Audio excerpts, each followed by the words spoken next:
All right, another game right away. Once again, using the new Nin deck, and I'm up against the Shattergang brothers. This thing is not Saskia at all. Missing white and nowhere near as dangerous, although I guess occasionally it can do some good stuff. Kind of has neat synergies, allows you to control the board, but overall definitely not a top tier commander. And that plays out pretty much in the game that's coming up as well. But I recorded this game anyway just because it's just an interesting showcase of the new Nin build, because I get a lot of questions about what's in my Nin deck in the first place. I would say it's probably the deck list that gets requested the most often. So I know there's a lot of people out there that play this deck and probably want to see the new build of it in action. I have a very, very good draw. This is almost as good a draw as you can probably get now in the new format. And then I've got 2 mana on turn 1, along with 4 mana total. I've got Search, I've got Bounce, and Disruption in the form of Strip Mine. It's a pretty much perfect hand.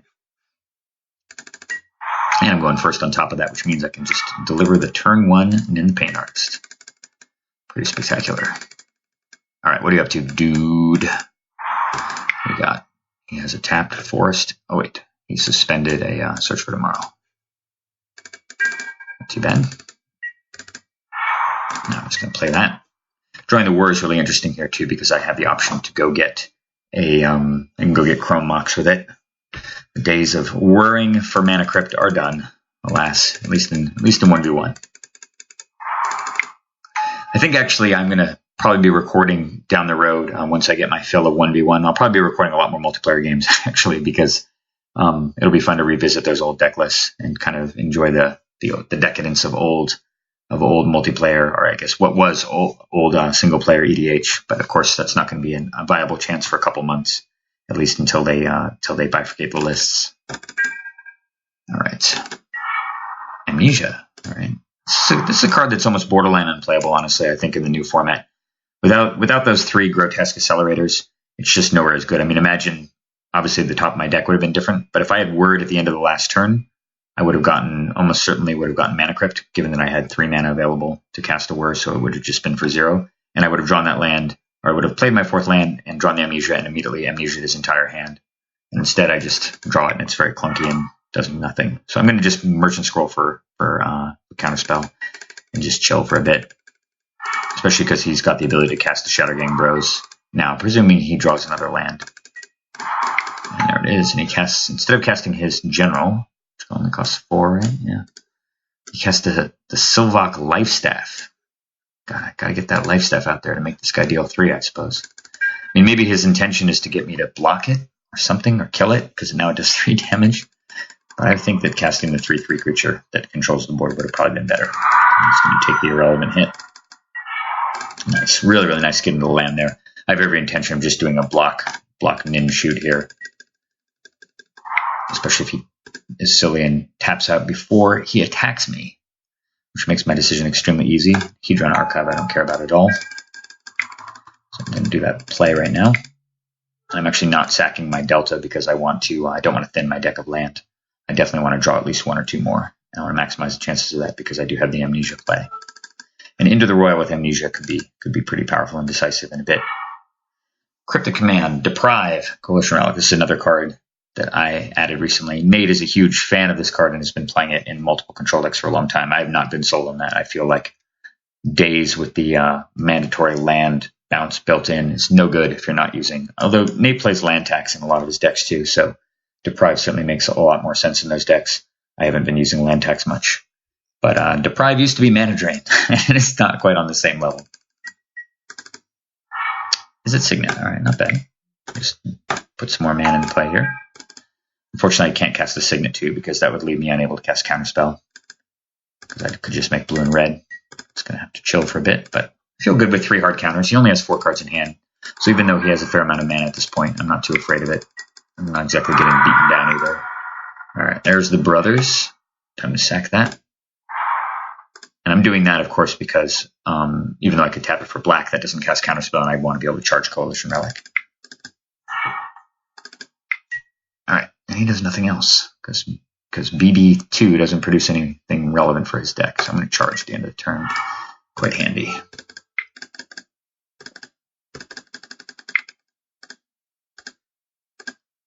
you can see me tapping and untapping mana. I gave some thought here to just casting the Amnesia. And as soon as I discovered that, and if I had had the ability to both Amnesia and Counterspell, I definitely would have cast it. But unfortunately, I'm just 1 mana short, and I'm not going to just tap down a Coalition Relic and leave him with not only the top of his deck, but the ability to replay Shattergang Brothers. Because they actually do they're pretty oppressive against my General, which is my long-term game plan, especially when he's got things like Viridian Emissary that he can sack to destroy and in the Pain Harvest and get a land out of his deck.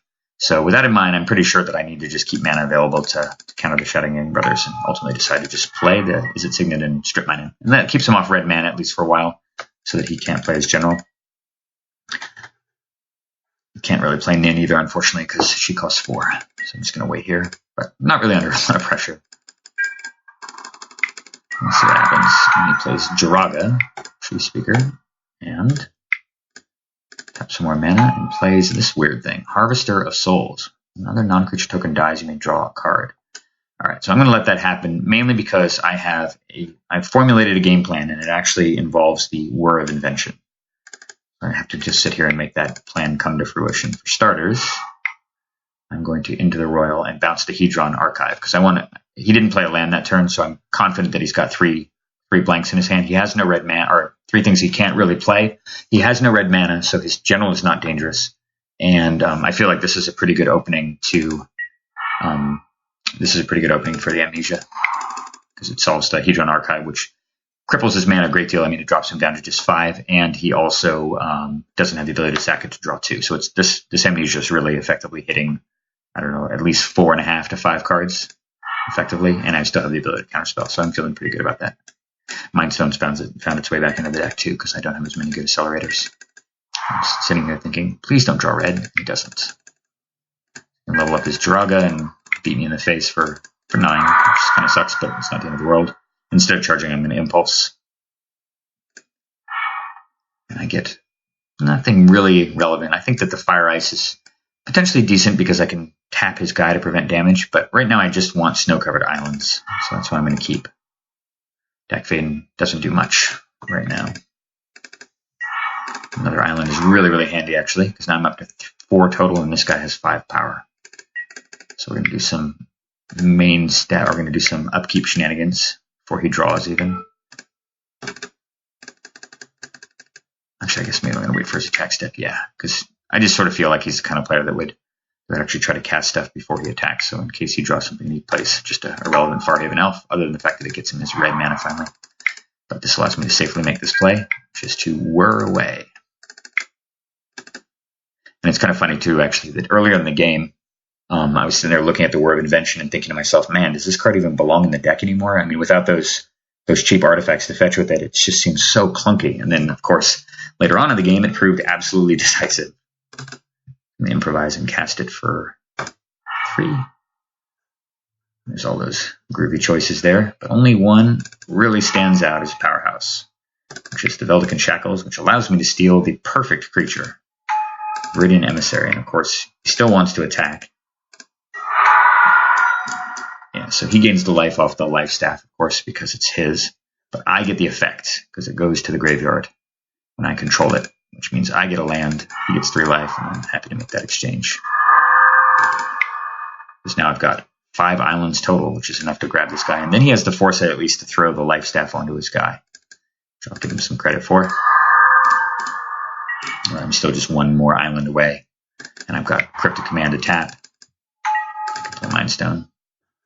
I think I probably, well, let's see, if I tap 4 mana to play Nin, that leaves me with 1, 2, 3, 4, 5, 6, which is enough to grab this thing and still deprive. Yeah, I should have just cast Nin the Pain Artist there. That's almost certainly a misplay. There was no reason really not to play it. Just place the Shattergang guys because he's got nothing better to do. And he sees me tapping mana, and I was actually going to my plan here was to actually dissipate the Shattergang Brothers.